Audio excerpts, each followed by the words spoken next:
are important. This is sort of self-evident. Obviously, in Canada, we have a huge volunteer community. A lot of people in our communities do volunteer for various organizations.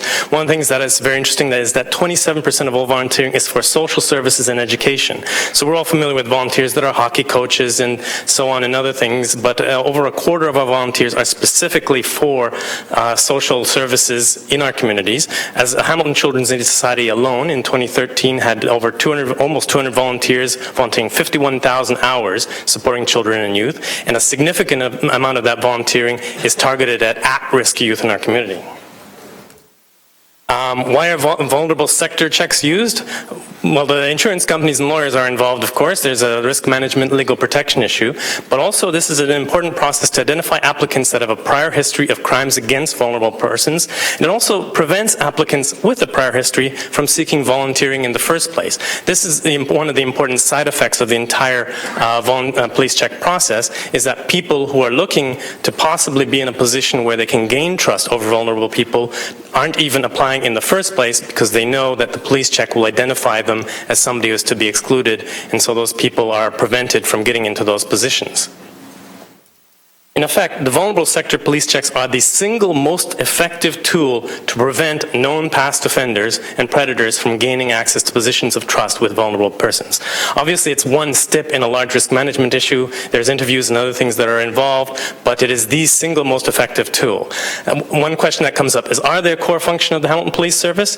When you look at the Hamilton Police Service missions and values, it talks about us protecting our communities, making use of resources in prevention and suppression, and in my view, those are key elements of prevention and safety that the Hamilton Police Service partners with our community to accomplish.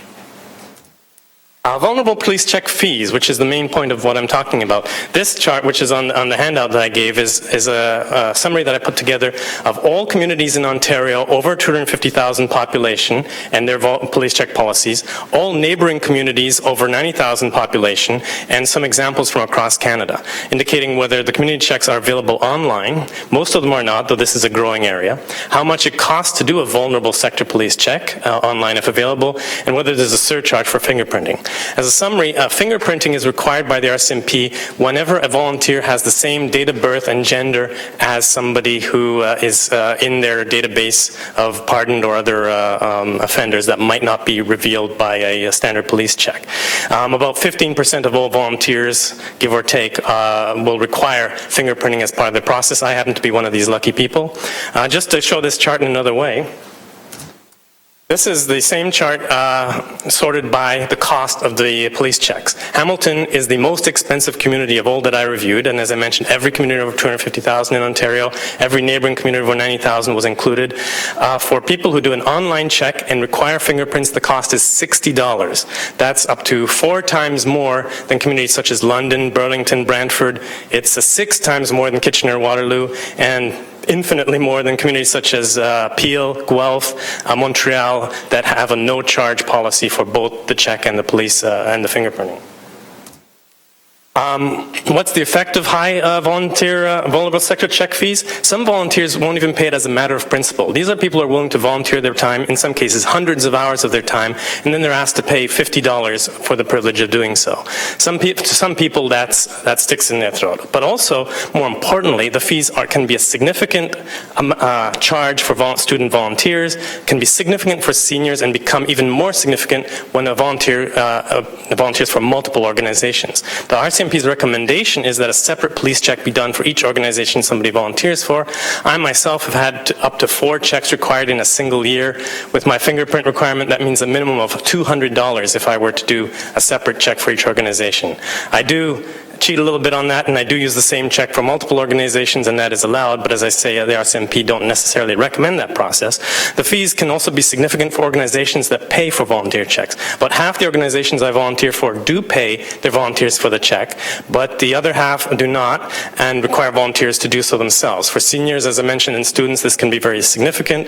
It's also for organizations. A lot of these organizations I donate money to, and so in effect, it's a shell game where I myself am paying my own volunteer check fee because of the fact that I donated it to them as a charity and received them to reimburse me for my check. Canada's best practice. What slides you got? Because I just got the 1 minute notice. 3 more? Okay. 3 more. Yes. Best practices, Guelph works with the community to lower the cost of the process and improve and streamline how police checks are done. This makes it easier on the police service and the volunteer organizations. British Columbia has taken this on as a provincially run requirement, and with their Criminal Records Review Act, the provincial act. And in Calgary, Montreal, Peel, London, there are a number of best practices that I don't have the time to get into right now, but practices that can make it easier on the community, the volunteer organizations, and the police service themselves. Just 2 slides quickly. I do want to talk just 10 seconds about the world's best practices. United Kingdom and Australia do national police check systems. In the United Kingdom, it was because of some high-profile cases of crimes against vulnerable people that caused them to do so. Australia, I believe, is the gold standard in the world, where people can apply for a free card. It's good for 5 years. It can be verified by organizations online. It's a system very similar in Canada. Some of you might be familiar with the Nexus card. Here we do this. This gives me police checks in 2 countries for $50 for 5 years. We do it for economic purposes. I think the gold standard is to do it for safety purposes, but that involves more than this board. That involves both levels of government, and hopefully is a goal for the future. And finally, my recommendation is that the Hamilton Police Service should charge no more than $15 for an online vulnerable sector police check. This is a median of what's done in the province right now, and there should be no additional charge for fingerprints when are they required. Those requirements are not due to anything that the individual volunteer did, and also, again, most police services do not require that check. And thank you very much for the opportunity to speak on it. Well, thank you, George. And I'll open up for questions or comments. Okay, Walt and Madeline. Go ahead, Walt. You go first. Oh, go ahead, Walt. You had your hand up first. Okay, so actually, I thank you very much, first of all, for this presentation. It was great. The $15, is that something that, when it came to you arriving at it, is there a way that I guess we can, from the community, that we can find out through the different volunteer organizations whether they can actually raise money for such expenses? Have you looked into that? There has been a little bit of, the $15 is interesting because there was a lot of discussion in London when they raised their rates from $10 to $15 in this past year. And $15 seems to be a point where it becomes something that becomes a little more onerous to some people. And I don't know why, for example, a certain amount is onerous and a certain amount is not to, let's say, a senior on a fixed income or so on. But I do make the $15 recommendation because this is the median. It seems to be where a lot of services that do charge are coming to. And one thing I'd mention is there is a goal. Some services have a no-charge policy, like Montreal and Calgary. Others charge to prevent frivolous applications, like people who might not actually need it from applying. And it's felt that a $15 fee can accomplish that. I would also note, of course, $15 is much less than the cost that it does the police service to accomplish these checks based on their costs of staffing and so on. But those costs in most communities are subsidized either by the community or by raising rates on business. I'm a businessman myself, but I know that businesses have a reason and an income view of why they pay for things, and so they can afford to pay more than a volunteer organization can. Thank you. Madeline? So thank you very much for your presentation. I'm looking over some old history documentation, and I'd just like some clarification through you to on, how did we settle on that 35? I have is that a correct amount for a volunteer check? I have a document before me from December 2011 where we did raise our rates from 15 to 25. 20 is the area where they are increasing now. Peel, York is actually going now up to 20. Durham is at 20. So, but I just want to understand where we got to this number 35, because I don't seem to have it in my file. Thanks very much, Chair. This matter has been properly brought before the board, and the board did constitute the bylaw and approve it. And I'd ask Mr. Bailey to quickly give us the history of that for the board.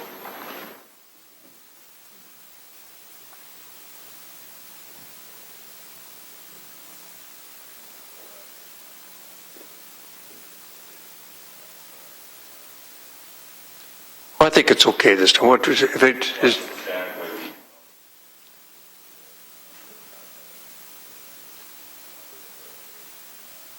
Okay. In my experience, though, in this type of question, it'll probably come back and generate another question for the member back to the presenters. So go ahead, sir. Mr. Bailey. Thank you, sir. The board did consider, as Member Levy noted, the board did approve increases in police checks not too long ago. We had held our prices in check for many, many years and only did increases because of the volumes were driving the number of staff we're having to dedicate to processing police checks. So it was based on cost recovery. We, in order to present that information to the board, I did a study on the costs of how much it was costing us, the actual costs for doing these police checks. I did surveys of other police services to see where we were in line with them. But regardless of that, it is cost recovery. We're not really profiting from this. It is merely just capturing the expenses. We've done 30,000 police checks in 2013. We are on target to put that number to shame this year. The number of businesses that are requiring various levels of police checks, not just vulnerable sector, but any type of police check, is growing and growing and growing. And we have staffed to accommodate that, to meet the timelines. That all comes at a cost. Member Levy? Okay. No, thank you. I just wanted the historical on that, and we'll refer to more questions on this. How we can, address this $35 charge as opposed to other services at 20 and. Okay. Councilor Wade. Well, I clearly need to ask the question of staff now that we've opened that box. So in that original presentation, you're indicating there's no profit, clearly cost recovery. We did go to a model on the internet as well that provided a discounted, if I remember right, it was a discounted, you can correct me if I'm wrong, a discounted number. I think it was surcharge. It was a surcharge, so it was costing more to do it on the internet? Yes.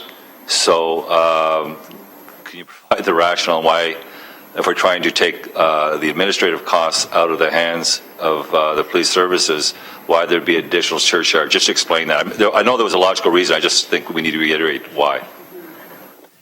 When we introduced the online system, there was an additional fee of $9.95. That's not a police fee. That doesn't represent an increase by the police service.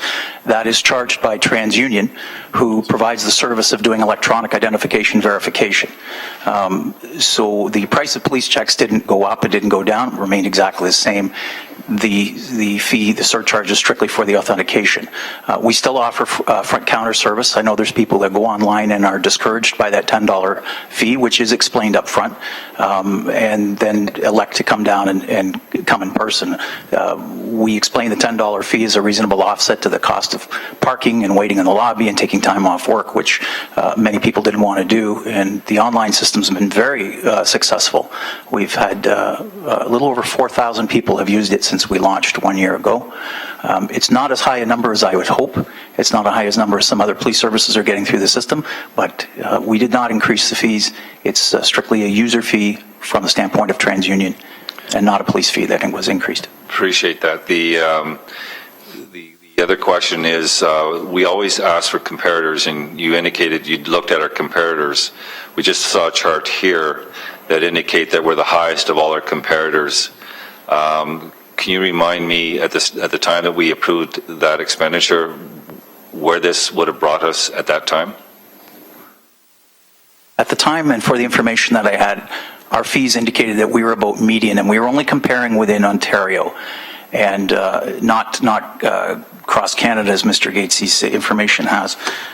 We are more on the higher end, but our funding model is different from other services. Some police services may use existing staff, may use accommodated staff to process the checks. In our model, we had to have approval to hire 5 dedicated civilian positions whose only function is processing police checks. So it's not entirely fair to do an apples to apples comparison because funding models differ from service to service. just online today, and I know that Niagara, for instance, charges $45 for vulnerable sector. We're at $50 for employment. But the prices range from a low of $10, or excuse me, a low of $0. But for those that do charge for employment, vulnerable sector volunteer, it's $10, $15, or $20. We're currently at $25, and that is based on our expenses. I appreciate that. So back to George, and thank you very much for that clarity. George, clearly the model that the police services embarked on is a cost recovery model. So the cost of doing that check is the only cost that's being associated with the charge. I take it that you believe that it should be subsidized. Yes, and I would point out too, my chart is specific about vulnerable sector volunteers working in the nonprofit sector. I believe if I did a chart for business rates, you are correct. I believe Hamilton would be in the middle. We would no longer be the most expensive. My chart is very specific to volunteers in nonprofit, and one of my recommendations is that I think businesses should subsidize that. I think there's room to raise our business fees without us being the most expensive in Ontario, and in fact other jurisdictions do this. I say that as a businessman. Right now I don't use police checks with my staff. 15 years ago I was with a company that in fact we were the provider of sales and service of computers to the city, the Hamilton Police Service and the school board, so all our technicians did have police checks. To me, when I'm dealing with a $3 million contract, having a $200 fee for a police check from my technicians is reasonable. And so I think there's room to raise those rates to subsidize the rates of volunteers. So that was on the business side. We're talking about the vulnerable side. And I guess where I'm going with this is that we've established that this is cost to provide that service. What I'm hearing is that it's in the sectors that you've identified. So we have the real cost versus impact on this side. So the question is, and I'm a firm believer of cost recovery. And if we are looking for subsidy, then wouldn't that be a good dialogue and discussion to have with the city through our grants program with many organizations, knowing that those uplift costs may become a burden, and you'd have to provide that kind of evidence to the grants committee. But those organizations would be able to maybe get some relief through that process. I just don't see the police services as an organization that should be subsidizing things. We should be getting cost recovery. The city deals with the social aspect of things. It's just like people that can't afford buses, we have an affordable bus pass. So the question really is, I'd love to see your presentation also made to the police service or to the committee of council to understand the impacts of the organizations that you've identified and whether or not we should be considering some form of program citywide.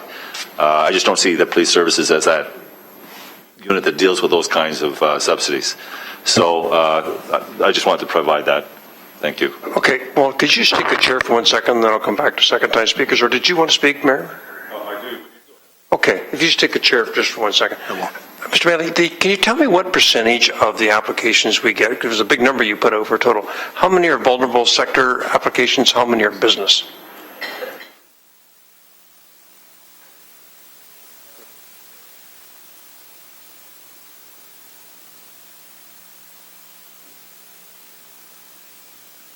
Unfortunately, it's probably the only statistic I don't have with me today. Okay. I do know just anecdotally, just from memory of looking at our annual breakdown of our fee schedule and our volumes, that vulnerable sector checks are the highest percentage of all of the 3 levels of police checks that we offer.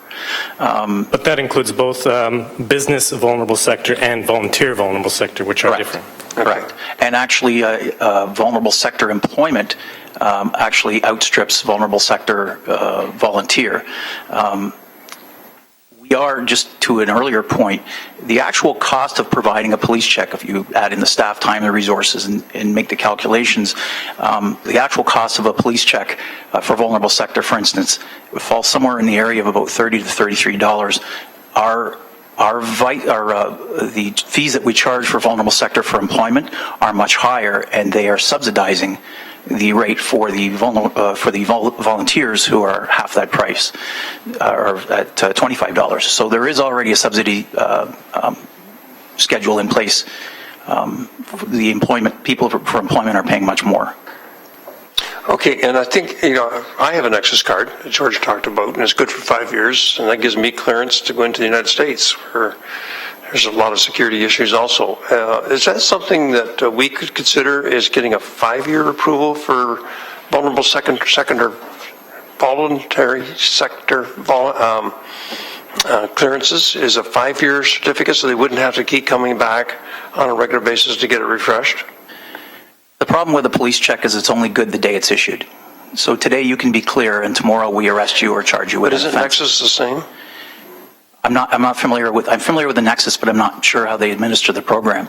I think there's a risk in that, like if to get a Nexus card you can't have a criminal record or a criminal record for certain offenses, then Homeland Security must be accepting a certain risk to say, in that 5 years, we'll accept the risk if that person is charged. They generally do checks anyways when people cross the border and can find criminal records. But for a police check to be issued and good for 5 years, we've got employers who won't accept a police check that was done 2 months ago. Okay. They'll insist the person goes back and has a fresh one done for that reason. And does the $35 charge include the $10 for online, or is that on top of the $35? Sorry, yes, it does. So the actual cost is $25 plus 10. If you don't wish to pay that, you can always come to our front counter and you For get the lower 25. fee. Okay, I'll take the chair back, and then Walt, you're the next speaker. Thank you. I think you asked my question. Thank you. Oh, sorry about that. Madeline? So it's $25 to come in and then $10. $10 surcharge from the provider. Right, so to do just the want to online. make that differentiation, because I was looking at it historically from when we approved it back in 2011, that we would charge $25. We raised it from 15 to 25, so that's what we did in the median. We substantiated that. And then, of course, there was a lot of people that asked us if they could do it online, they didn't have to come in, the wait and all of that, and that we put through that, understanding that the service fee would be picked up by for the bank to do that transaction. So just want a clarification on that, because it looks kind of confusing, even though you said it was online, that we did approve a $25, and that it, with the online. So that was just the clarification that I wanted. Yes, there are actually a number of layers to the way different organizations do the different fees that can get very confusing because they use different criteria. Of the 6 services I identified that do online checks, only 2, Hamilton being one of them, charge the extra $10. The other 4 absorb the $10. And Winnipeg does. Winnipeg does, because I did additional searches. And there are additional, now that more and more services are going to online. Some of them are at 20 and up to 25 for some to do the vulnerable checks on volunteer and an additional online. So Yeah, Winnipeg actually has an unusual system where they allow agencies like the Children's Aid Society to buy a bulk of 100 checks in advance and get a discount. So that was even more confusing, so I didn't include that on my chart. But thank you very much for your presentation. It was very enlightening. Thank you. Mayor Eisenberger. Just quickly, I'm intrigued by the notion that it might be a disincentive for people to actually volunteer. So I'm really kind of interested in seeing the numbers in terms of how much are at the volunteer sector and how much are actually just general requests for police checks. And if I could at the right moment, I wouldn't mind kind of getting a little bit more detail on that rather than just saying it's cost recovery and that's it. I mean, if it ends up being a disincentive for people to volunteer, then that's something that we need to concern ourselves with. And at the same time, we want to make sure that people that do volunteer get the police check. So is there a way of encouraging a little bit more information for the next meeting to kind of understand how that breaks down and whether there's any evidence to suggest that people actually don't volunteer as a result of this police check? I'd like to hear more about that. Well, why don't you move a motion then to refer it back to staff to report back on what percentage are volunteers, what percentage are businesses, and whether one can offset the other, balance the other, so we're still full cost recovery. What you said, I will move. Thank you. Lois, you get the gist of that? Seconded by Walt. Discussion on it. Terry? Again, my point is that we have Community Social Services Committee that deals with most volunteer organizations, all the volunteer organizations that deal with the vulnerable volunteers. We deal with many applications. I'm currently the chair of that particular committee. I would suggest strongly that we certainly wouldn't want to see any risk or any challenge in having volunteers come forward to support many of those great works that those committees do. I think it's a question of who should be taking on this responsibility. We've pretty well heard clearly that this is a cost recovery model in the context of policing. I accept that. If there's an issue on volunteerism, I really think that's a city issue, and that should be dealt with in the appropriate committee in the appropriate format. So I guess I'm having a challenge with having police charged with that responsibility of working that out when a report like that should be requested. But the only thing that the mayor's motion is asking for is a report back on what percentage is vulnerable or is volunteer, what percentage is not, and whether one can offset the other, charge a little more for the business one and less for the volunteer one to discourage volunteers. And let's get that information in front of us before we decide. Yeah, I'm just offering an alternative. So I don't think I have any other speakers. So all in favor of the motion? Opposed? That carries unanimously. Thank you, George. And thank you for the great work you do in the community. I know you from the library board, and of course living in Ancaster doesn't hurt either. But thank you for everything you do in our community. Thank you very much.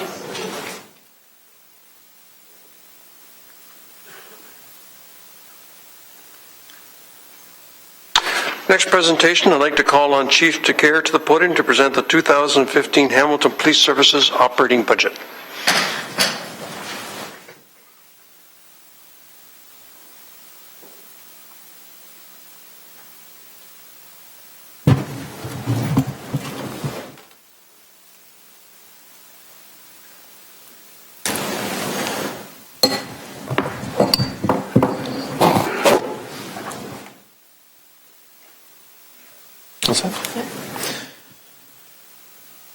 Members of the board, senior officers, community members, members of the media, welcome.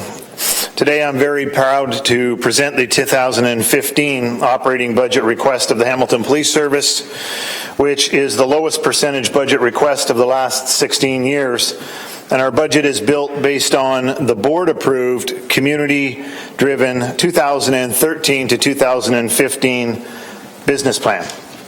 I first want to take a moment to say thank you to the women and the men of the Hamilton Police Service for their dedication, for their professionalism, and for the delivery of service in our community.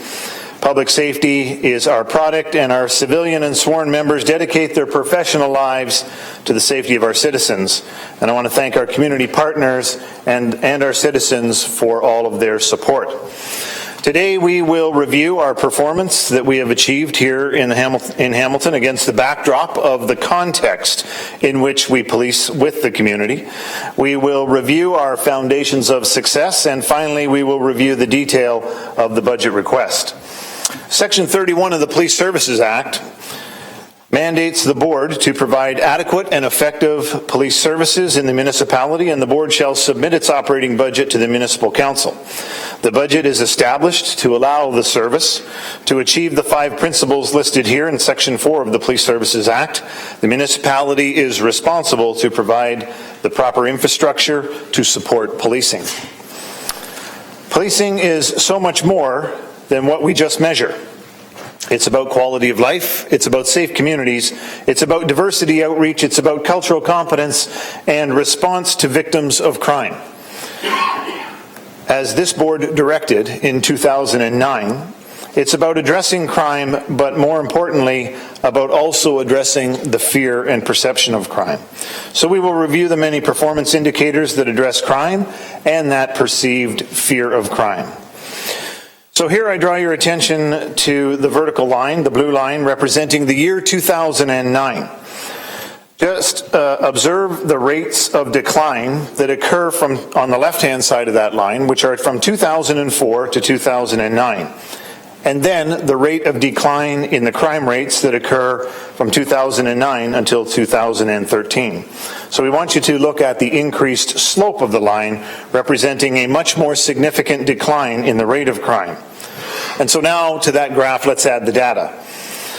The total crime rate, the top yellow line, decreased from 2004 to 2009 by 7.5%. However, the rate of decline from 2009 to 2013 was 25%, for a total 10-year crime rate reduction of 31%, which is absolutely outstanding for our city. So what this means In 2004, we had over 31,500 victims of crime, and in 2013, that was reduced to 21,900. That's almost 10,000 less criminal incidents in our city, and it actually means less victimization. While property crime rate has been declining, you can clearly see a very discernible rapid decline since 2009.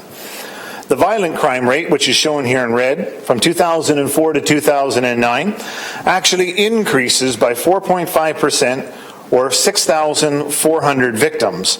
However, from 2009 to 2013, violent crime decreased by 31% in our city. We had 2,020 less victims of violent crime in 2013 than we did in 2009. That's over 2,000 less victims.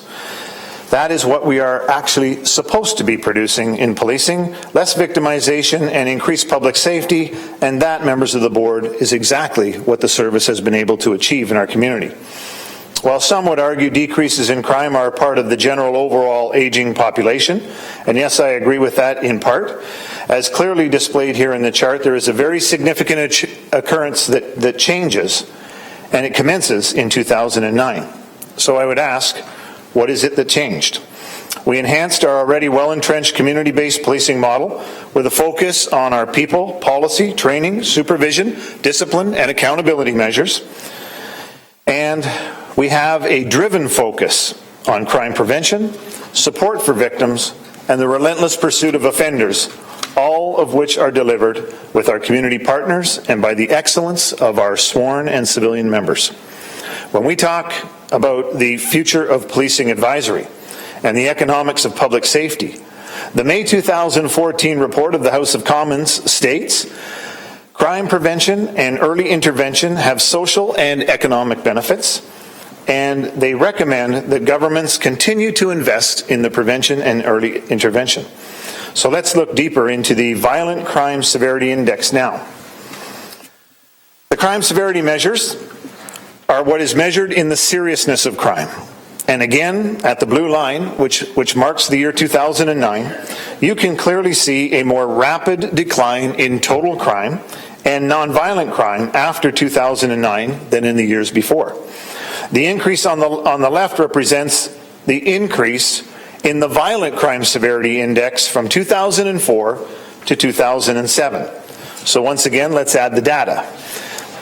So let's take a real good look at the Violent Crime Index, which is shown here in red.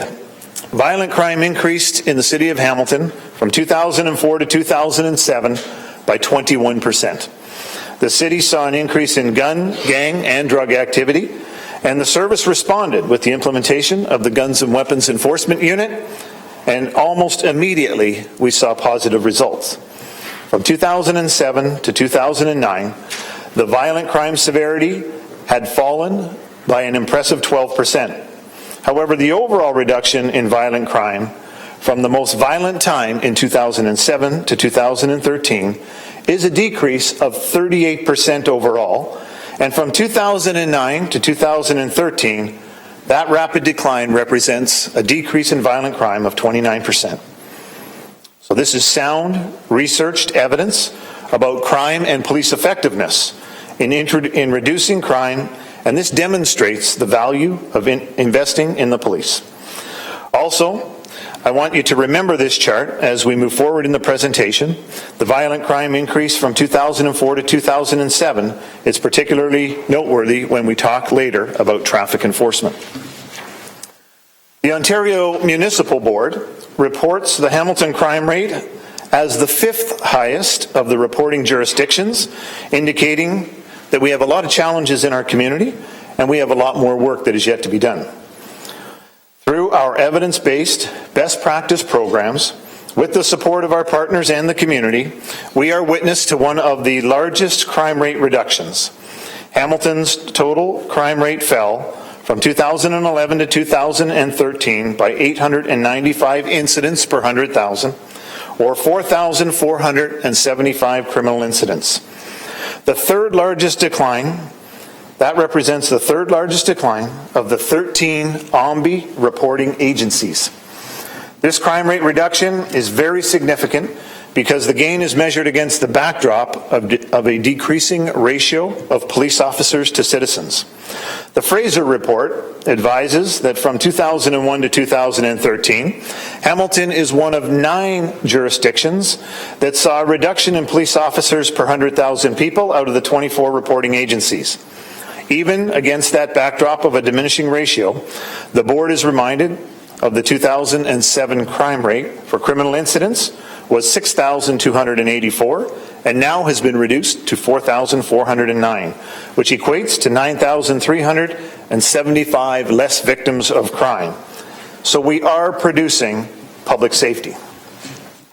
The violent crime rate for Hamilton shows that we have fallen to 6th position overall, down from our 2007 high, where we ranked 3rd highest with 1,413 violent criminal incidents, or in excess of 7,000 victims of violent crime.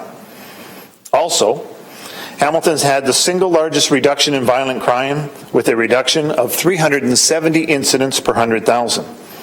This reduction shown here from 2011 at 1,269, reducing to 899 for 2013, represents a reduction of 1,850 victims of crime.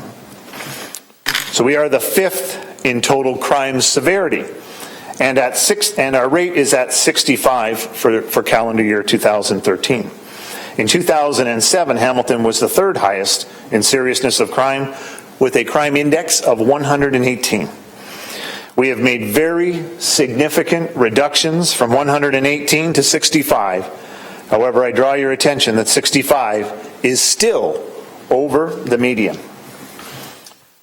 Again, significant reductions in violent crime rate from where we held the 2nd highest level in 2007 to now where we sit at 4th. What is important for the board to note in the last slides that are related to the OMBI data is that Hamilton always is above the median for total crime, violent crime, and the seriousness of crime. We have a great deal of work to do, and we must continue this positive trend moving downwards. The overall financial impact of investigations and incidents, in fact, cannot be predicted. The average homicide cost from first response, cruiser to court, all inclusive, is about $1 million. This year, a January homicide was attended by our officers, an immediate investigation, an arrest, a case preparation, a guilty plea which is already entered, and the court has already imposed a sentence. But as you can see, we can have exactly the opposite take place. These cases before you are examples of how an investigation or an incident will impact finances of the Hamilton Police Service for many, many years to come. The demand on policing resources continues to grow and cannot be measured only by calls for service. We do so much more than just respond to calls for service. Child pornography continues to rise, with the technology impact being very significant on investigations. Our death investigations again this year in excess of 700. Suicide and mental health apprehensions. I draw your attention to those numbers. The mental health apprehensions have moved from approximately 1,200 to 2,200, an increase of 1,000 apprehensions in a year. This is why our service, and this is why this budget is very focused on mental health. This is why we have developed the St. Joe's Patient Transfer Protocol, and it is why this budget has a significant component, as we will see later, that addresses the police response to mental health. Impaired driving continues to rise at what I would call epidemic rates, and our frontline enforcement is so critical to public safety. This is a 100% preventable criminal issue.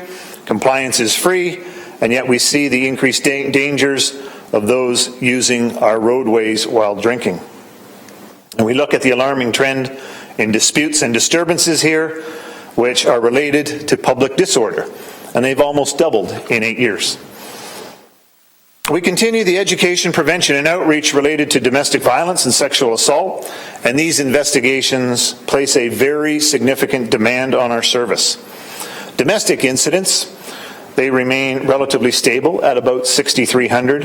However, there has been a 9% increase in reporting since 2009, and sexual assault reporting has increased 22% in the same time frame. And we know that sexual offenses against children are increasing at rapid rates. The challenge remains encouraging people to report. And we have opened up avenues to report by phone, by appointments, and we will have detectives attend, all in an effort to break down reporting barriers and to assist people to come forward to make that report, but to reduce that demand on our frontline officers. So domestic and sexual assaults, we know, are an underreported crime. We continue our outreach with problem-oriented policing projects, internal task force, and joint force operations addressing drugs. Our offender management strategy is enhanced with our serious targeted offender program, and we are intimately tied to our schools in a very proactive manner. We also continue our daily Ride Stop program to reduce impaired driving. At the November meeting, we presented the workload analysis report, and we see a net increase in the demand for service of 6%. However, we strive to remain in the balance of 60-40, which is proactive and reactive time spent by our officers. Our organization is at capacity, and we cannot take any new demands, new programs, or initiatives without new staffing and new funding to support service delivery. This slide shows the 6% increase in totality, all of which is borne by the frontline officers, and it impacts their time and availability. Time on calls for service is critical to assess in terms of our ability to respond to calls and to balance our proactive time that we spend in communities. Time is equitably balanced between our divisions, and our efficiency programs, like the case preparations unit and our business reengineering within the niche system, all continue to lower the time on calls for our frontline staff. The most frequent calls for service continue to be domestic violence, disturbances, motor vehicle collisions, assisting ambulance, assault, and family troubles. Time availability impacts our service standards. We are impacted by changing legislation, by changing procedures, and mandated training. An example of this is the recent change by the Ministry of the addition of 4 hours with respect to conducted energy weapon training. 4 hours into training equals the loss of 2 full-time officers from the front line. We are challenged by the changing nature of crime that is related to the aging population and enhanced technology, and we are seeing frauds and scams that are increasing. We are consistently reaching out to newcomers in the community to establish an early positive relationship with our service. Here are some of the major issues that change the context in which we police. Internet offenses and the growing social supports and multi-jurisdictional responses required regarding mental health. Our response as a community to persons with vulnerabilities, mental health, drug and alcohol addictions, poverty, housing, education, they require a coordination across disciplines and across professions. And Hamilton has the greatest concentration of registered sex offenders in Southern Ontario, but we also must note we have one of the highest compliance rates. Policing and public safety is intimately tied to our city's economic wellness and economic development. The city manager, Chris Murray, has commented on this important relationship and recognizes the critical importance of tying public safety to economic stability and growth. People will not open up a business, they will not come to the restaurants, they will not go shopping in areas where they do not feel fundamentally safe. In 2009, it was this board that was crystal clear in its direction to the service to address crime and the perception of crime in the downtown area. And we, the service, we have absolutely delivered on that direction. All positive indicators listed here, shown in building, housing starts, unemployment, and I remind you of the years in which that you have already seen where the reductions in the crime rate and violent crime severity reductions took place. We are producing value for the dollars invested in policing, and our product is public safety. Our programs are strategic, evidence-based, best practice approaches to community policing. The Police in Canada in the 21st Century report, released this September, advocates that police services must adapt to local context in crime and mobilize their communities, be interdependent and rely on resources, knowledge, and capability of others, and be based in best practice and evidence-based research. And this report, it describes exactly Hamilton's strategic approach. We remain committed to our people, policy, training, supervision, discipline, and accountability programs, and our people are delivering with excellence in policing.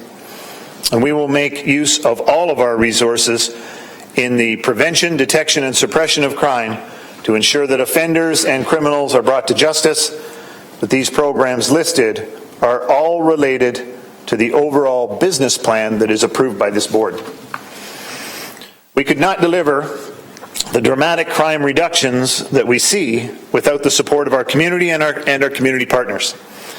These programs demonstrate interrelationships of multidisciplinary teams to confront complex issues with complex responses.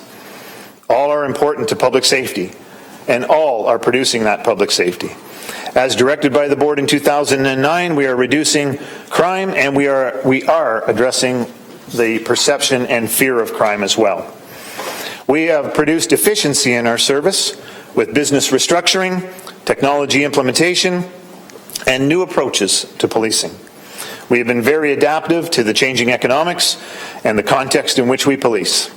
We are adapting through restructuring, business reengineering, and implementing the technology. We are committed to education, prevention, and high levels of enforcement. Our enforcement has increased in pursuit of public safety, and what we absolutely know, we know that when our citizen-involved collisions are high, we know that enforcement has been at its lowest.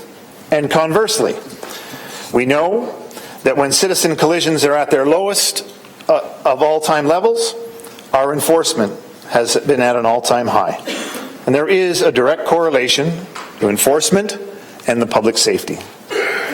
And I remind you of the Crime Severity Index that we spoke of earlier.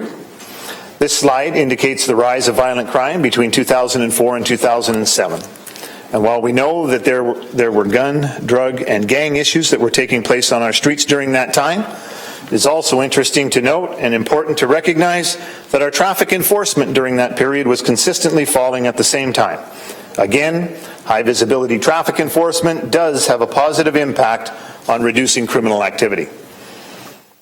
The board has seen these slides previously presented, but I'll remind you, violent crime in 2009 is shown as the baseline when we commenced and enhanced the Neighborhood Safety Project with the action strategy.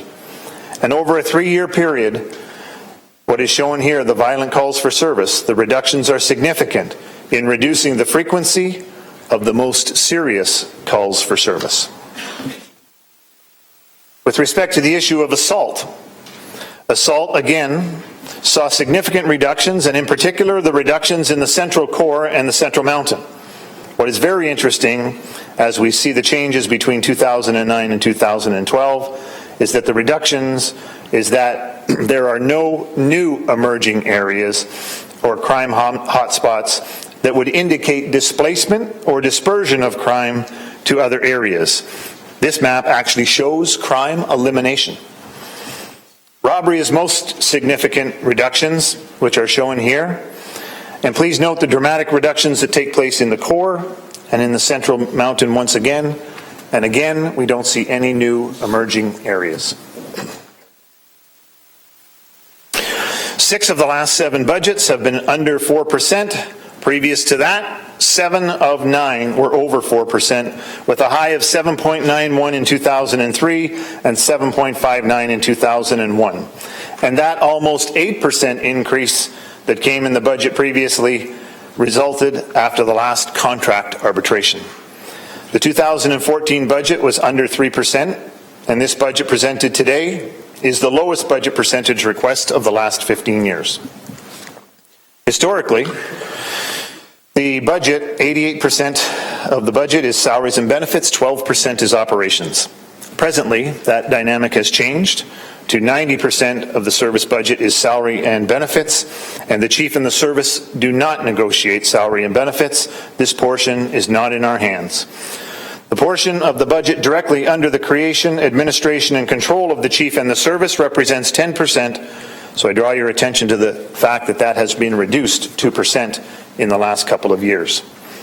Here we can see that 10% of the budget that is under the service's control, and we have made reductions in each of the last 3 years. The Hamilton Police Service has historically been under 20% of the City of Hamilton overall levy. It has been stable for the last 12 years. It has not changed as a percentage of the city's levy. We remain absolutely stable. There's been a great deal of research in mental health, and we have heard the discussions across the country related to the police response to people in crisis. Hamilton historically, and again now, is leading the way on the issue of dealing with persons in crisis. You have heard about the long-standing COAST program, our St. Joe's patient protocol transfer of responsibility. You have heard of our efficiencies and savings in time and money. And now we lead the way with a proven proof of concept project through the Mobile Crisis Rapid Response Team, the first of its kind in Canada. The outcomes are very impressive, and we now seek to solidify this important project into our service. We are supported in this endeavor by our partners at the Lynn, Donna Cripps, at St. Joe's, Dr. David Higgins, and by the Hamilton Health Sciences, Rob McIsaac. Using the Rapid Response Team, our apprehensions have fallen, diverting almost 400 people from hospital, and yet they are still getting the level of care and assistance that is necessary and is required. And we estimated at the beginning of this project that we would service approximately 250 people. But in the first 11 months, we serviced 624. The Mobile Crisis Rapid Response Team is working, and is working very well to help serve people in need. Our budget request is for 2.95%, representing $4.3 million, the lowest percentage budget request in 15 years. Last year, our budget was 2.98, which was at that time the lowest budget request of the last 14 years, and this board passed it, and passed it unanimously. And this year's percentage is even lower. The board approved during this year the implementation of the conducted energy weapon across the front line. And again, we were the first in Ontario to approve this new, less lethal force option as a service-wide option. The funding did not impact the taxpayer in any way. We require, as identified to the board last year, one sergeant to oversee the program and one constable as a use of force trainer in order to maintain the required adequacy standards of the ministry, and those adequacy standards are mandated as annual training. Our focus on mental health requires 5 full-time officers to work with the mental health professionals, and we seek to entrench this important program and to expand its hours of operations daily to cover 7 days a week. The National Committee on Public Safety in May 2014 stressed that paving the way to community safety includes upstream solutions for downstream benefits, and that prevention is cheaper than investigation, response, and putting people through a court system. And we already know that mental illness is not a criminal behavior. Councillor Whitehead at the November Police Service Board meeting, in response to the report received in relation to Mobile Crisis Rapid Response, said that it's always challenging when looking for more dollars, more resources, but if you get the return on investment, that you are providing a great level of service, then it carries a lot of weight. He has also previously stated that he supports the delivery of service, but that Hamilton should not always be the one that pays for it. I do need to advise the board. The Hamilton Police Service has been working with our partners at St. Joe's, and today, publicly, I am very proud to announce that on December 10th, 2014, the Hamilton, Niagara, Haldimand, Brant Local Health Integrated Network, under the direction of CEO Donna Cripps, has agreed to fund the St. Joe's mental health workers as part of our program with base funding in the amount of almost $500,000 to support the Mobile Crisis Rapid Response Team. So I want to publicly thank the Ministry of Health. I want to publicly thank the local LHIN for this major contribution, and I want to thank Donna Cripps for her support of our programs. We have reduced our service budget from the 10% side of the equation by $147,000. Our reduction in operating costs is an additional $230,000. The City of Hamilton has increased our usage fees by $83,000 in this budget. Our 2015 budget request is for 2.95%. The City of Hamilton has set assessment growth for this upcoming year at 1%, which when removed from our budget would reduce our request to 1.95. We know that policing is expensive. Public safety is worth that investment. And as you have seen by today's presentation, the women and men of the Hamilton Police Service are producing public safety at the greatest levels ever seen in our recent history. The Hamilton Police Service makes recommendation that the board approve the 2015 operating budget at 2.95%. Thank you. That's it, Chief. Thank you very much for your presentation, and I'll open it up to the board for questions. Councilor Whitehead. Thank you, Mr. Chair. I certainly appreciate the tone, the confidence, and the commitment and dedication of frontline workers and the staff that pulled together this budget before us. I guess my dilemma, Mr. Chair, is that this is not our budget. This is the police chief's budget. At the end of the day, the police service is responsible for the overall budget, and we haven't had a part in evolving this budget as we have in the past. That's not an issue of the police chief. That is a position or certainly an issue of the police board and how we, and in fact, feel part of this budget process. So today, for the first time on Friday, I received a package. Today, we have a great presentation. Looks like a very commendable target, but I don't feel I have any ownership over this budget as a police board member because I haven't been involved in assessing it and driving it to the point where it is today. And I think that's a bit of my dilemma because we used to, and for many, many years, Mr. Chair, have a subcommittee of this board that would sit down line by line and deal with the budget. You felt that you're part of the overall process in involving that budget before it got to the board. So that is an issue, not of the chief, but certainly of this board, maybe thinking about the future, about how we get more entrenched in that budget process, as opposed to having it presented to us the way it was being presented today.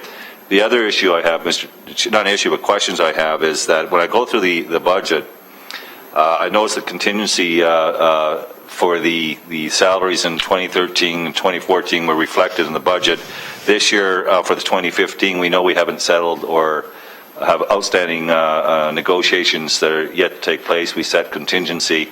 So the first question I have, Mr. Chair, is the dollars that I see reflected here, does that reflect 2015, 13, 14? I don't see it broken down, or is it all together? Chief? Thanks very much, Chair.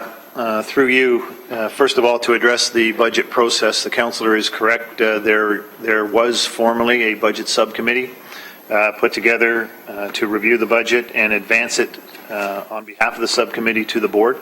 It was the board's direction that that process no longer take place, that all deliberations and discussions take place in the public. We have followed the board's direction, and that's why we're presenting this the same way we've done this for the last 3 years. With respect to the issue of contingency, it has been the board's direction previously that with respect to their bargaining position with the junior and senior associations, that this board gave us direction not to disclose the components of the contract negotiations that are being held as contingency, and once again we have complied with that. In order not to sacrifice the board's position on bargaining, with the associations. If those discussions need to be had, I might make the recommendation they be had with the board members in confidence. Yeah, I was going to suggest the same thing. You have questions around the negotiations that we move that in camera. It was just for clarification, Mr. Chair. It certainly wasn't a criticism, and it was never meant to be a criticism. It's just for clarification how it's been presented. Second thing, Mr. Chair, is I need to understand if there are areas that I think that we can target. I'm going to give you an example. We have a police board budget that allows people to go to conferences. We've never ever looked at that board budget on an annualized basis and take a look at the utilization of that particular budget and determine whether or not there's a chance to give money back into the levy or for savings in regards to the service. We've never done that assessment analysis, and I think that behooves the board to lead by example when we're trying to be frugal with the dollars that we have. Secondly, that also applies to police services, that there's a certain element of dollars that are associated and allocated towards attending many conferences across internationally, nationally, and otherwise. And I don't know for a fact, by looking at this in the very short time I've had, whether they've made any attempt, maybe that's the question, have we made any attempt to trim back some of those conference budgets? Chief? The creation of the budget has been ongoing by the senior officers and our mid-level managers and supervisors. We have been at this practice for a number of months now, and I can assure the board that they have made every effort to look at every account, every category, every expenditure for proper justification, utilizing historical trend analysis, using zero-based budgeting techniques, and I have great confidence that they have looked at every account to bring forward what is the lowest request that we have seen here before you. Councillor? Did we cut any dollars in the conference budget, yes or no, through the chair? I think I would draw your attention to Appendix C. You have before you in Appendix C a list of all of the reductions that have been made right across the entire service. Appendix B, for your convenience, is put together to show all of the increases so that all the board members have a comparative ability. So every cut that has been made within the service is listed in that in Appendix C, every decrease. Okay, so is that a yes or no to that question, Mr. Chair? Was there a cut? You could take a look at it under the Appendix C to find out. I'm trying to, Mr. Chair, but I thought I'd ask the question and I'd be readily available, but if it's not, then I'll certainly look at the sheet. Through you, Chair. If you look at Appendix D, page 51, where it summarizes the line-by-line items, you'll see a reduction in the training courses of approximately $18,495. That clarification. Sorry, and through you, Chair, just if you look at Appendix C, you'll note areas where it denotes training, and the methodology there was to look at the last 3 years' actuals spent and then justify that to what their actual requirements were. In many cases, they went down. Occasionally, such as in fraud, where the technology requirements are becoming more complex, they went up slightly. But again, with Appendix C, you'll see it all noted under the second line over where it states training. Usually the line item is 56401. That denotes all training. And to Mr. Randazzo's point, you'll see the overall decrease across the organization. Okay, so I'm trying to separate training from attending conferences. Are we suggesting now that every conference is classified as a training, part of the training budget, and therefore its budget is such? The inductive logic is actually reverse. Is many of the training involve conferences, for example, homicide, those type of things, but not all training is conferences. Conferences are incorporated, oftentimes in training for our members to attend. Okay, appreciate that. The other question I have is we've been receiving, I guess it's been diluted somewhat from the court officers, the uptake from the province of Ontario of around $700,000 a year, and I think that's been watered down for this upcoming year around $400,000 as a result of more takers, but the province hasn't added any additional funds to that fund. So what $400,000 when I look at this budget of 2.95%, in fact, that 400,000 is not part of this calculation, is that correct? It's calculated in here and accounted. Okay, so what's my understanding, the 400,000, the actual expenditure, the amount of money we're actually spending is greater than the 2.95%. Would that be a correct statement? If you flip to page 25 of your budget, the court security upload as a revenue is charged directly against the expense for court security. We run, excuse me, we run approximately a $5 million expenditure for court security, and you'll see that the revenue is offset against that expenditure. Okay, so again, my question is, Mr. Chair, when we're looking for the transparency of the taxpayer of this community and the growth of the service, the amount of dollars we're actually spending on delivering the service, we're receiving $400,000 additional dollars this year, plus from the court service that goes into delivering the service. That's an additional expenditure to deliver the service at the same current levels. So when I look at 2.95, nowhere do I see the breakdown of that 400,000 being included. So again, I ask the question: is the 400,000 inclusive of the 2.95% spending, or is it exclusive of the 2.95% spending? I refer to, through you, Chair, refer the board to the first page of Appendix A on the top, where it summarizes, shows the increases in revenues. So maybe I could try this another way. If we didn't receive the $400,000, we would be currently looking at over a 3.2, 3.4%. Exact number would be 3.25. And just in response to that, Councillor, when I was asking these questions of the staff, the increased revenue primarily from the court uplift is $435,000. The cost of the staff enhancements, which is the rapid response to deal with the mental health issues, is $484,000. So they almost offset each other.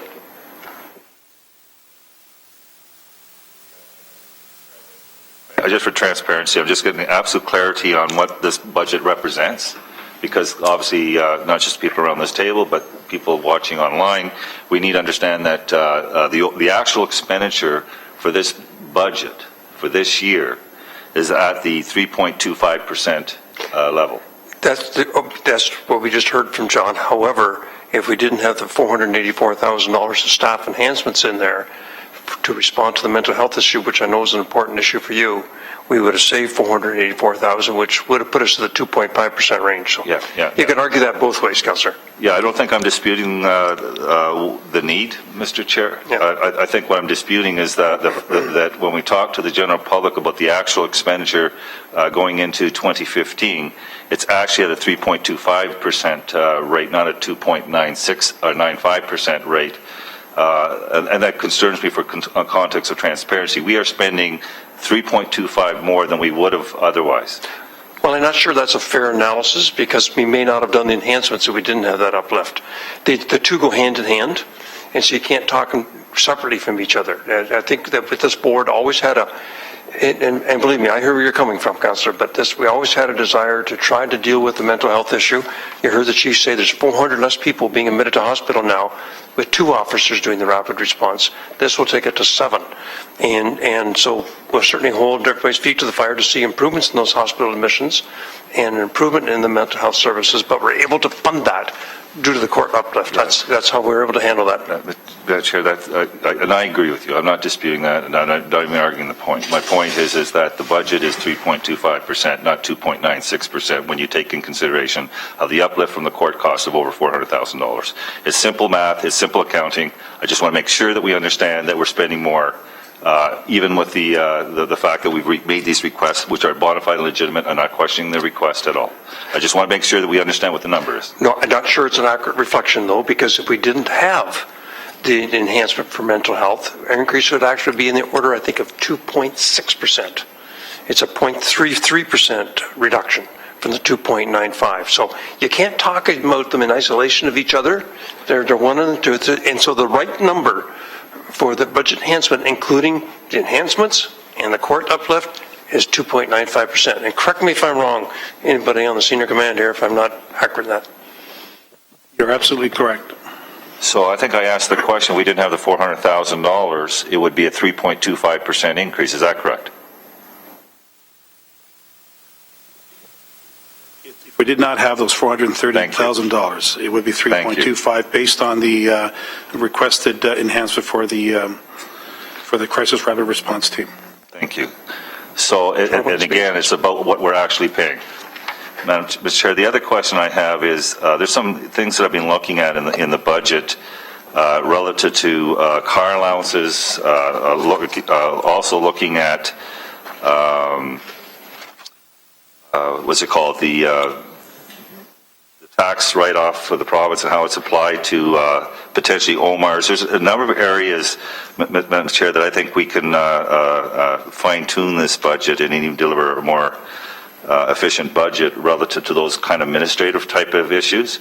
And I'm not sure, as a board member, how I get into those issues in this forum.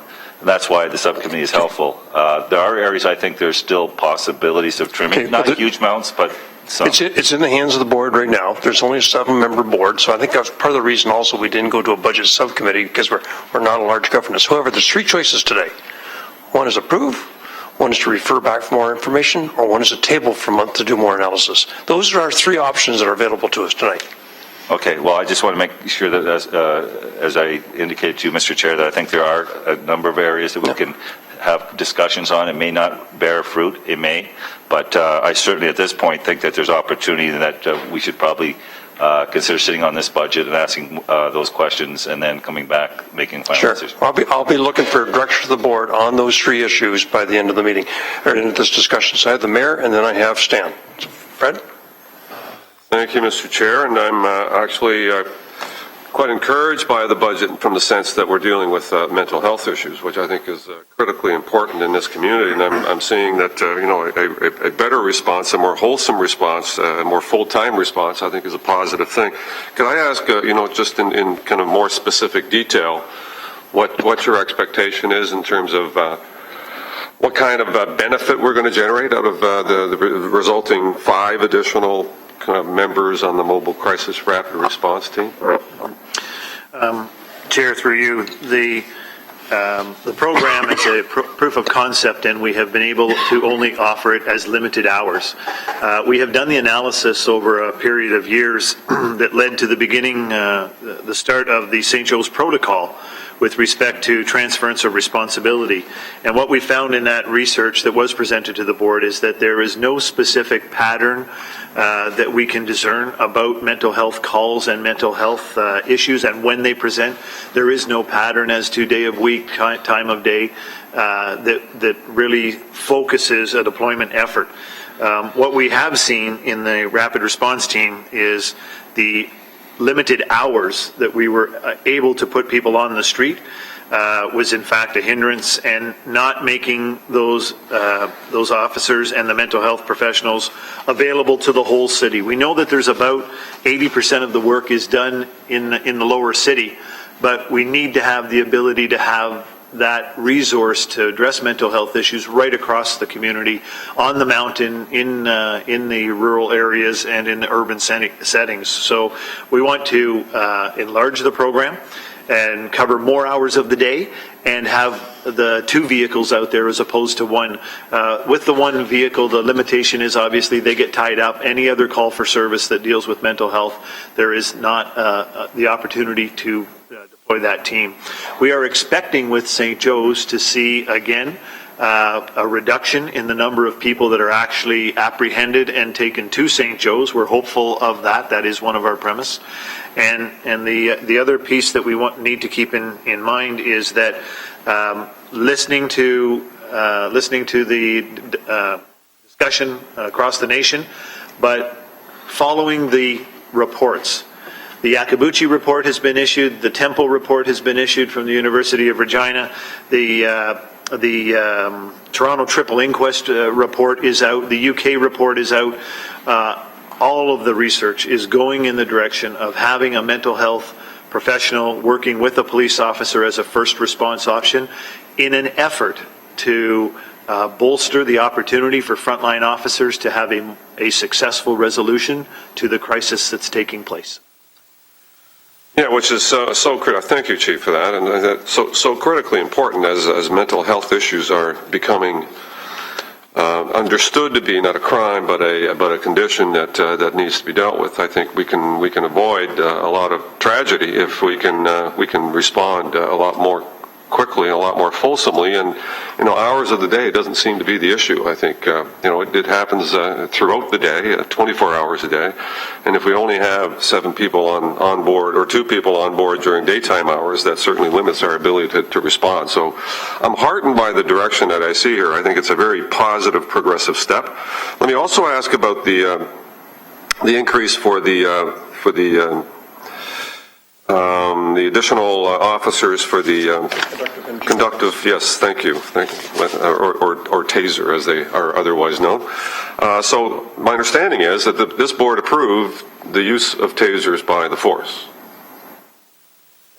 frontline services. So clearly this is in response to if you're going to require our forces to use that or ask them to use that, then clearly some training and some ability to provide training is required. Now, is that mandated, or is that something that we want to do, or is something that we should do, or something that we're required to do as a result of the use of tasers?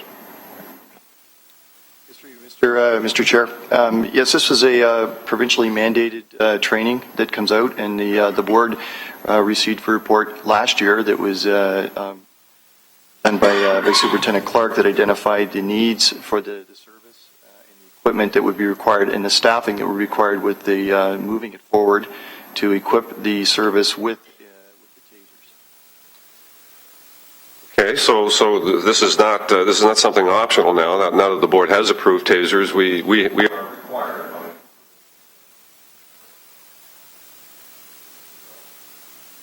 Did you hear that? Yes. Okay. Well, the answer is yes. Okay, I appreciate that. And so I'm based on the budget that's been presented. I mean, my understanding is that it's driven. It would virtually be a zero budget if we weren't advocating for 7, 8 more employees. There would still be the collective bargaining entitlement increases as is regular, which we're yes, you're obligated to fund. Provide, correct. So, Mr. Chair, I'm open to if others want to send this budget back to have a second look and have specific ideas about where we can generate savings. I'm open to that, but I am heartened by the direction in terms of what this budget addresses, which are mental health issues specifically, and certainly if we're going to ask our frontline officers to equip themselves with tasers, I want to be sure that they're properly trained to use them, because we have witnessed some ill effects as a result of taser use, and it is a powerful tool that needs to be in the right hands and in properly trained hands. So I can't see how we can get around that particular issue. But if members here want to send this budget back to have a second look on specific areas that they can recommend, there might be some opportunities for savings. I'm certainly not adverse to doing that. Member Tick. Thank you, Mr. Chair. I'm really heartened, along with Mayor Eisenberger, with the fact that we're engaged in partnership in mental health, because mental health shouldn't be criminal, and it affects families in every way possible. It causes fractures, it causes friction, and it leads to terrible problems that the families, unfortunately, aren't able to deal with. And so I'm heartened, along with the mayor, and I hope everyone else in this room, with the fact that mental health is important for us to deal with. And Mr. Whitehead pointed out that if we didn't have the $400,000, then our budget would be higher. But the fact of the matter is that we do have the $400,000, and we have partnership with the Lynn, we have partnership with St. Joe's, we have partnership with the Minister of Health, and we're all looking for a better Hamilton with a mentally healthy group of people. And another thing that I was noting was the issue of the elder people who are at risk. And although I look young, I do fall in the senior category, and quite frankly, as you get older, you are more vulnerable for not being able to defend yourselves, not be able to walk with the same steady stride that you once had, and there's a more aging population that's going to cause additional stress on our police service. I note that the senior staff, along with the chief, have been working for the last number of months to support the budget that they're putting forward, and I did vote for you, Mayor, but I am on side with you there as well, that unless there's a reason to question any particular thing with a positive view to save some money, this budget isn't much different than last year in terms of the amounts. The dollars will be higher because dollars are higher, but the fact of the matter is that the percentages have been held, and they've been held with the help of the Lynn and other folks like that. So those are my thoughts. Thank you. Member Levy. Thank you, Mayor Fred, and our new member Sten. I wanted to also add my thoughts around this approach to mental illness. It's a holistic approach. It is clear that the police are part of the mental health system. They are the frontline mental health workers for many of the most dangerous encounters. Preventing deaths includes preventing the crises in the first place, as well as helping police deal with crises better. This is extremely difficult in these situations, involving police interaction with people with crisis. Police officers have to act under great pressure in life and death situations where tragedy can occur in seconds. This mobile response, rapid response team is such a positive answer. Recently, and the Honorable Frank Iabuchi puts this in his report, and I've read it. I looked over it on the weekend. It's a 400-page report. The executive summary is absolutely worth reading. It's 37 pages. But they talk about the partnerships. What's so unique about our solution to this, and it was just in an article that appeared in the Canadian Mental Health Association Journal, where they looked at the 3 different levels of crisis intervention teams. And the one in Hamilton is the only one of its kind with the first responders. There was an article in the Toronto Star a couple of days ago, weeks ago, where they looked at how they had limited effectiveness in dealing as a second responder. That by the time they got to the location, they couldn't de-escalate in the same way. They also didn't intervene when a call came in for service with a situation with mental illness where there was a weapon involved. We are at the forefront of this response, where the call comes in and it could be involved not only with the mental illness but with a weapon involved. So this approach is so thinking outside the box, so in conjunction with what across the board people were calling from the mental health providers, from the police, from concerned citizens, from the families. This was an active, made-in-Canada approach, and it has been lauded. If you just look at all the responses that have come from all across Canada and into the United States, this primary responder is the route to go. And to extend it 24 hours, to extend it to 7 days a week is really a model and will be the model for all other jurisdictions. And so, I am really so positively in support of this. And the same thing with the tasers of the CEWs. We got the mandate from the province to have them, all frontline officers. We did that. We need to absolutely ensure that the training is there. Looking at this budget, it is in line. We do have a governance committee that meets, and those other issues around looking at how we do budget subcommittees, looking at protocols around cost effectiveness, efficiencies, code of all those things, that was charged, and we're hoping, in the new year, I think it was agreed at 3 meetings ago, that we would bring those things forward. But for this year, I see that the budget is really in line of what we hope as a community, because public safety is so central to what we do as a governance body, and I'm proud of this budget. Thank you very much. Thank you. Walt, you just take the chair for 1 second. Or you're a first-time speaker too, so go ahead if you'd like to speak. So I can speak, or am I taking the chair? Okay, thank you. Thank you. Madeline, that was very well put. Thank you. I would like to just go back to the numbers for a second. Is that okay? Sure, John. The telephone system, item 22 on Appendix B. Am I correct to understand that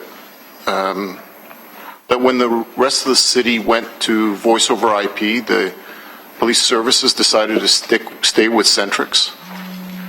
And they've been doing that for the past 10 years. And it's costing us $140,000 more to do that in this budget? I'd ask Mr. Bowman to respond, Chair. Dan, do you want to respond? Through you, Mr. Chair, that is absolutely correct. The city first moved to VoIP at our new joint training facility, the MATA, which was 3 years ago. The rest of our buildings are still on the old Centrex system, and what we're seeing is because of the reduction in numbers, that unit cost has greatly increased. So we have identified that in our business plan to move away from the Centrex system, and that is identified as one of the items for next year in the IT budget. Okay, so through you, Mr. Chair. So is it? This has been happening for how long? When did the city? I'm just trying to figure out if my 10 years is. I believe the first time we looked at VoIP was in 2004 when the new Mountain Station was opened. What I can tell you is that most policing agencies were reluctant to move to the VoIP system just because of the dependence on the computer system, and you never want to lose the calls that are in queue on that. I know the city had some failures in its infancy in the first 2 or 3 years, and those would not have been good for policing. But that infrastructure is now there and is in place to support VoIP. So what we're seeing is just a transition into that for future years. Deputy Gert, do you want to add to that? So if I can just add to that, having been on the field support side, we looked at VoIP originally when it came out. It wasn't robust enough to have that reliability that we do have with the landlines and Centrix. So we did run the MATA building VoIP as a pilot to see how it would pan out. But as Mr. Bowman mentioned, if it goes down with the collapse of other internet-based services, then we're really in a predicament in terms of reliability. So even when we do implement, we're going to have to look at that very closely to see what the reliability will be. So is the 911 services, are they VoIP or are they Centrex also? No, they're Centrex, and it's a land-based line for its reliability because it's less prone to failures that way. And has this increase in operations, has that been a gradual thing, or has that just popped up in this budget? It has been gradual. It was in last year's budget because there was an anticipation that the VoIP system could have been done in this particular year, but my understanding is that that has been moved into the 2015 budget. Thank you. I have one more bit of concern, and I don't really want, if this is sensitive, please let me know. But when we're looking at, in Appendix A, when we're looking at the salaries and contingencies and merits of $4,032,705, and then when I go into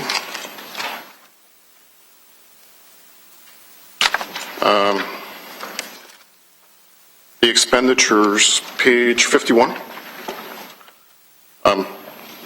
I don't understand what happened to that number. Is it part of the $7,494,000? Is it carried over, or is it just, because it's the numbers I'm seeing for the main budget of the contingency, which is there, I think your account number 51703, is $4,455,820. What happened to the previous number?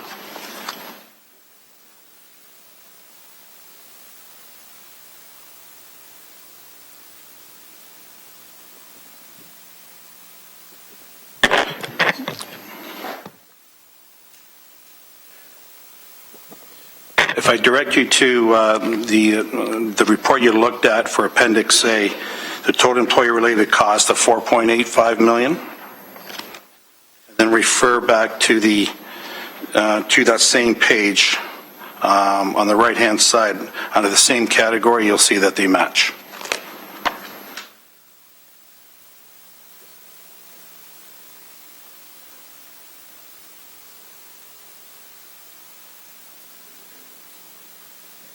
Sorry, which page is that? Page 51. It's the sum. Okay. And that matches the first page on Appendix A. The sum. I'm sorry, but I'm still having trouble seeing the $4,032,000. Where's that again?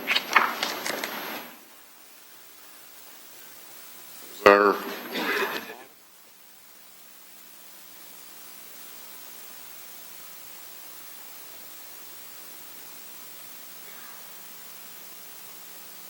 Can I come over there and you can show it to me?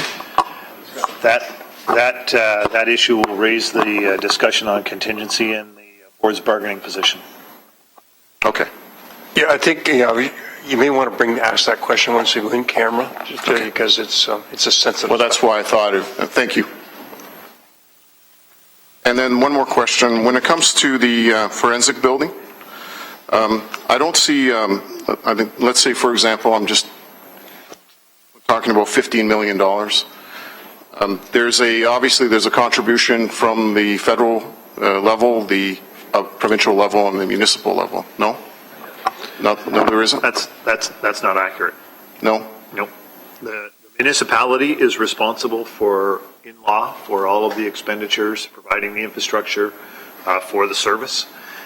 What we have been able to do before that took place with the training facility was that there was an agreement between the province, the federal government, and the municipality to fund that as a tripartite.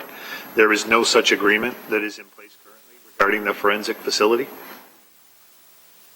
I could tell you that this budget does not include capital. Mm-hmm. Capital is a separate submission that's already gone off the city when we discussed at the city level with the capital. There was actually a request that the city approve the project and commit $5 million so that the chief and others could go to the two seniors of government to get the other 10. But that got deferred until the chief and others were able to do a presentation, particularly for the new members of council, so they understand the need. So the capital budget is not part of our budget discussions tonight. Well, thank you very much. That's all. Thank you. Okay, just take the chair then, Walton. I'm not going to let you off the hook real easy. And just one question on the budget, and I've had the opportunity to talk to Senior Command. I'll talk about that in a minute for most of the budget. But Dan, a question to you on Appendix A, page 2. You're showing a $326,000 reduction in vehicle expenses. So first of all, congratulations on that. So you're buying parts better, or are cars lasting longer? Is it a different model year for the $105,000 in auto repair?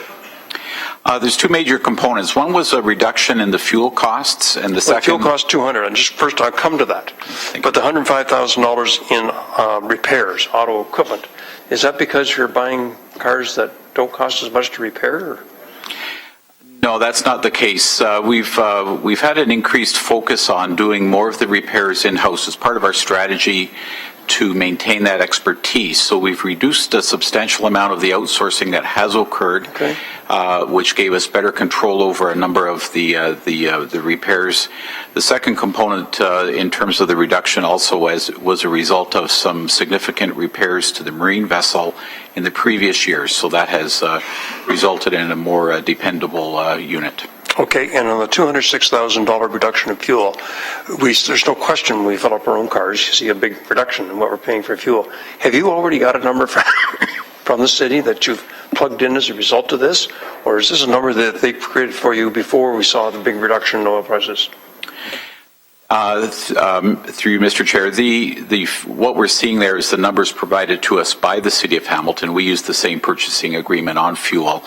We have not seen a reduction in numbers from the city over the last 6 weeks. So these numbers still reflect changes from approximately 2 months ago, and there's a lot of instability in that market right now. So why is there a $200,000 reduction in fuel then in your budget if you haven't taken into consideration the recent crash in oil prices? Good question. The two components have occurred there. One is we did move to the Tauruses, which were a more fuel-efficient vehicle. That is showing some dividends. We've also seen a reduction in the actual number of kilometers traveled, especially in the rural areas. They're being tied up on more calls out there with less travel time. That has had an impact also. So those are the two primary functions. Okay, so it's primarily a change of model then, is what drove this. Okay, and just for the benefits of the board, I did check with our CFO today about the fuel, and they don't have their number yet either. They did buy some futures on diesel, but they buy gasoline on the spot market, and so there may be a reduction that we can see to the police budget later as we get the new forecast numbers from our energy people at the city. And so they haven't been built into this number yet. So whatever number we tell the police, you plug in, and we don't have that number yet, according to Mike Zagaric. Staff are still working on that. It could be a while yet because oil prices are not stabilized. They can't figure out whether this is a short-term drop or a long-term drop. So it'll probably be well into the budget process before we have that. Probably February, March, in that area. Just generally on the budget, I think, the number one driver here is the contingency for salaries and wages. 90% of our budget is salaries and wages. And to the public, 90% of our cost is that. And we don't have a lot of control over it. We can bargain, but at the end of the day, police, fire, EMS, nursing, they can all take us off to interest arbitration. And, when we get in camera, we're going to talk about some other settlements that have occurred in 2015. And so I think, unfortunately, I don't like to see costs go up any more than anybody else, but there's some settlements happening out there that's going to force us to take the provision that's in the contingency for salaries and wages in this budget. I'm not sure, while mental health is important, I'm not sure I would be on for that if we didn't have an offsetting increase in revenue, and we have. It's clearly something that we need to address, as the mayor said, and as Member Tick said, and I think we're unanimous on that mental health is not just a Hamilton problem, it's a North American-wide problem. I go to the South and I read the papers, and it's, mental health is a problem everywhere right now. And so, quite frankly, I think because it's all salaries and wages, and because it's a number that sort of hits with what other settlements are occurring around the province, because you go to binding arbitration or interest arbitration, the arbitrator is going to say, what did everybody else settle for? That's what you're going with. And we've tried very hard through the Association of Municipalities of Ontario, Russ Powers was the president of that last year, to have the province change the Arbitration Act to make sure that the arbitrator consider ability to pay. So far, they haven't done that. Obviously, there's probably pushback to the provincial decision makers from the union side too, and so they're going to have to strike that balance. But we have a duty to make sure we have adequate contingencies in this budget. So, if there is fuel savings coming later, we can pass that back and we find out those numbers. So, I can go for either just tabling it for a month in case you have more questions, or I could support also approving it tonight. I'm in your hands. So I'll take the chair back, Walt, and I think the first speaker I had was Councillor Whitehead. And is there any other speakers? Actually, I'm sorry, Councillor Ryder. I already got Councillor Whitehead, so I had the mayor. The mayor first. And Member Tick. Member Tick, Member Levy, Member... Okay, these are all second-time speakers, and so, Councillor Whitehead. I should have talked about I think it's probably one of the most innovative, creative, dedicated and committed things the police service has done in a long time dealing with mental health. So I want to make sure that there's a very positive message here that overall the work on this budget was incredible, terrific. So if I'm asking questions, please don't read into the fact. I'm just trying to do the best I can on behalf of taxpayers. And if there's elements and components that I can find that are savings, and damn it, I'm going to do that. And that's how I see my role. But it doesn't reflect on the work that each and every one of you across this table has done on this budget. You've done an incredible job. So I want to make that clear. The issue of the court, and I heard one of my colleagues who just joined us and unfortunately wasn't here when the court uplift started. That was about alleviating the taxpayers on the cost of providing police in the court system. That $400,000 is a revenue that's produced by the taxpayers of by the province of Ontario. And at the end of the day, it's money that's being spent on continued providing a service. In absence of that, we would be spending it would be coming directly from the levy. But at the end of the day, the actual expenditure of services is higher than what's being reflected here. And that was the thing I was trying to get clarification on.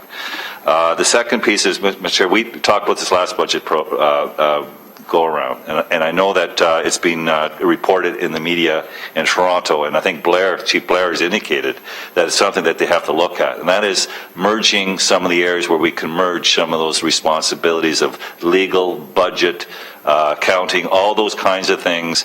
And with the city services, he indicated there'd be significant savings for the city of Toronto. I don't know if we can say it'd be significant savings for the city of Hamilton, but it's certainly something that I introduced, and I don't know if we've gone any further on that process, the last budget go around.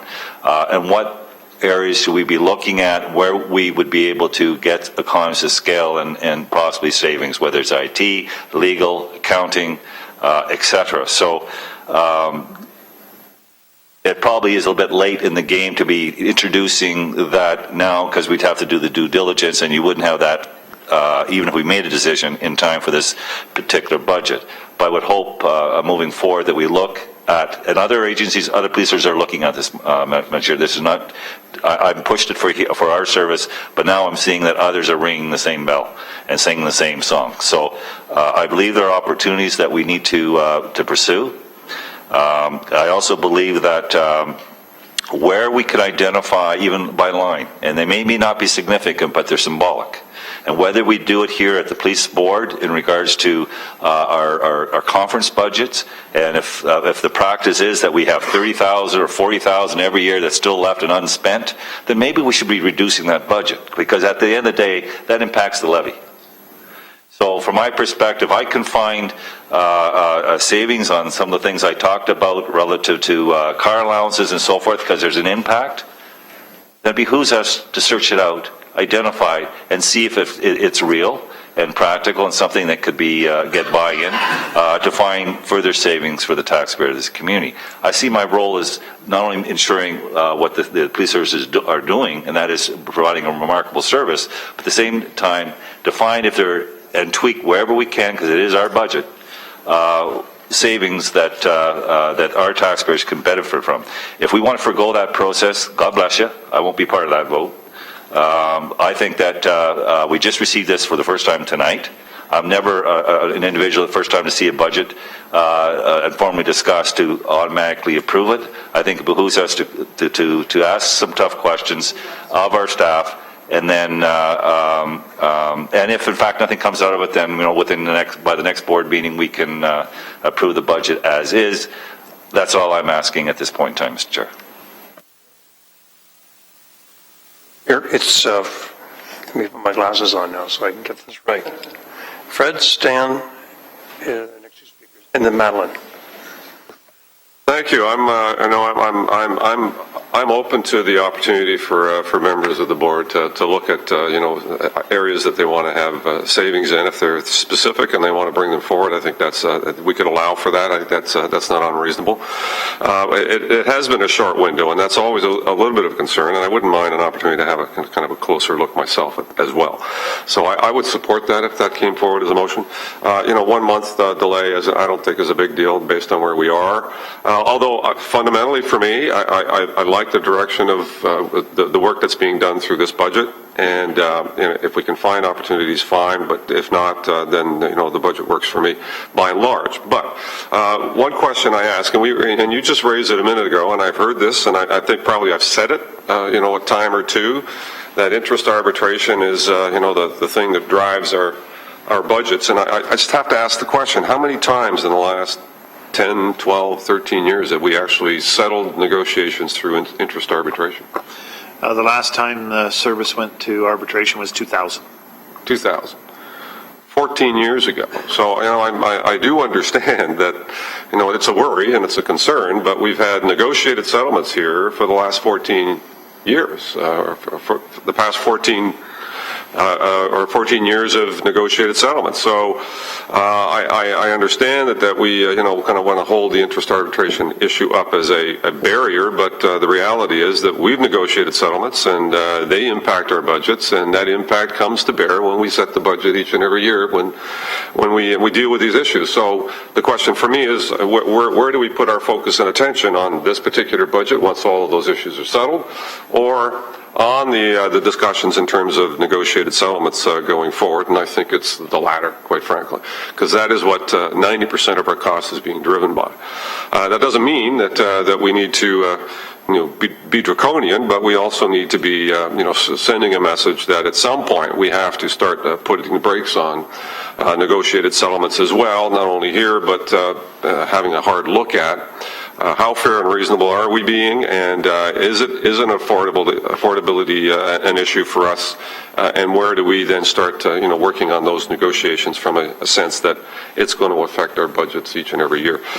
So I'm mindful of that, and I support everything the police are doing, and I think the work done on this budget has been extremely good, and I can't recall from my time when the police services has come in with a first budget at 2.95%. I remember the days when we had 8, 9, and 10% brought in for the first iteration, and we worked it down from there, which made me shudder and makes me shudder too. And so we're doing it much better today than we have ever done in the past, and that's certainly something that we ought to respect.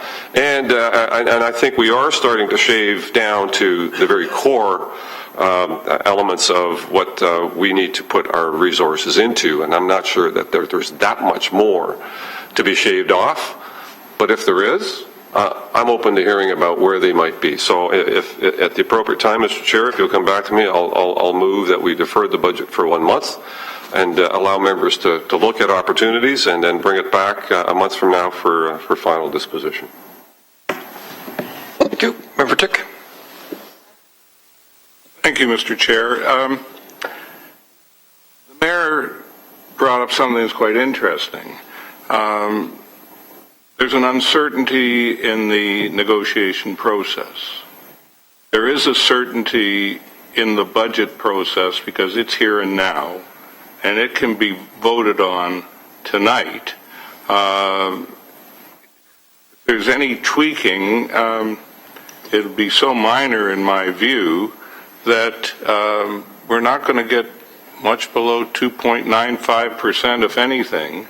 And I would like to see certainty start with the budget, and then we know where we're going forward as far as our negotiations are. My view. Okay, thank you. Madeline? Thank you. I'm in support of this budget. Last year at the same time, we did approve it. I believe it was unanimous. Unanimous on the budget last year.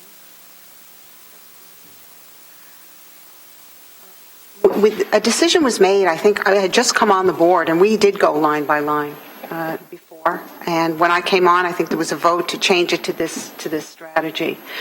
Next year, it will be a bit differently because we will be having our meetings on a Thursday. We'll be getting it on a Friday and more time. I mean, I spent the whole weekend, going over the whole budget.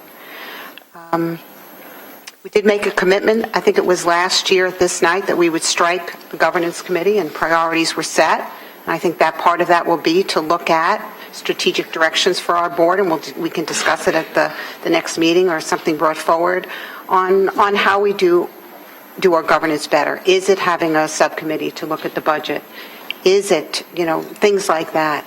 I think that was what we had decided in April, I believe, when we brought forward some of the strategic priorities, Terry, that you did. And we had talked about this at the last meeting, that I think having going over line by line and shaving and doing things like that, policies around conferences, policies around training, policies around procedural bylaws are all on our shopping list. It's not going to be solved in the next couple of weeks, couple of days. Best practices out there in terms of what other forces are doing around training and all of these things. It's very complicated. The job of governance on this board is very controversial, it's very difficult, it's very complicated, and going to different training sessions, having the ministry, we see him here now, Peter, I think, comes every time. He has offered his services from the ministry to do training for us. There are conferences, OAPSB, an organization that we belong to, the Canadian Association for Police Governance, sterling speakers, sterling opportunities for, for training. We'll take a look at all of those.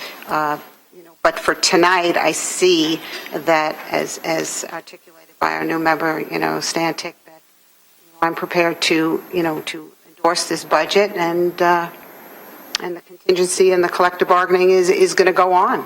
So that's the way I feel. I'm prepared to support the budget. Thank you. Member Chestnuts. Walt? Well, as a member of this board and a very proud member I am, because we have such a great service. I think we have probably one of the best services, if not Ontario, definitely in Canada. And I also can't feel but responsible for every member of this service. But I can't forget the accountability that I have for the citizens, the taxpayers, and the stakeholders of this great city of ours. And I think it needs time. We need time to look at this budget in more depth. And so that's why I feel we should have some time. I agree with the Mayor. Okay, thank you. I'm going to go back to the Mayor for his motion. Then he asked to place a motion to table for 1 month, allow members to ask questions. Is that the gist of it, Mr. Mayor? Took the words right out of my mouth. Thank you. Yeah. Seconded by Terry. I'm going to support the motion. I'd rather see this motion carry unanimously like it did last year, rather than, if I supported it, I sense it would fail on a tie vote, which is not the right thing to do. So I'm going to support the motion just to table for a month, allow members to digest, ask staff of any questions, and then it'll come back again at the next board meeting. So I'm supportive of the Mayor's motion. Any other speakers to the motion? Seeing none, all in favor? Opposed? 2 opposed? Okay, the motion carries on a 4-2 vote. Okay, we'll move on to the consent agenda, and I'm just going to read them out, and you can speak up if there's anything you want to speak to. So item 3.2, which is the minutes. 3.3, no, sorry, wrong one.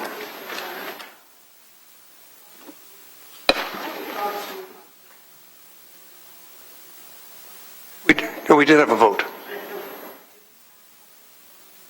Yes, you do. There's no debate on tabling motions, though, unless it's about clarification on the tabling.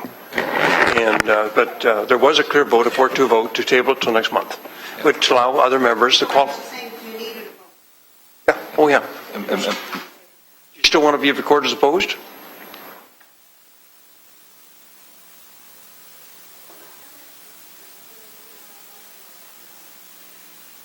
You're okay? You don't want to be recorded as opposed anymore? You're in favor of tabling? Okay. So it's just, I think, Stan, you were opposed, though, so there's one opposed. Okay, I want to move on to the consent items now. And, first of all, is item 4.2, which is the adoption of the minutes of November 17th. 4.3 is the monthly service report.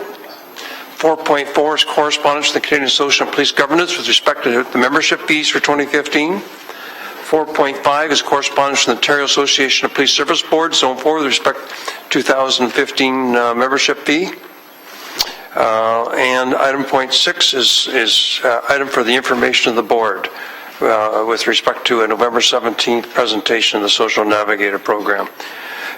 Seeing nobody speak up any of those, kind of motion to approve the consent items. Moved by Walt, seconded by Madeline. All in favor? Carried. We'll move on now to discussion items. That was the police services operating budget, which we finished. So is there any items of new business?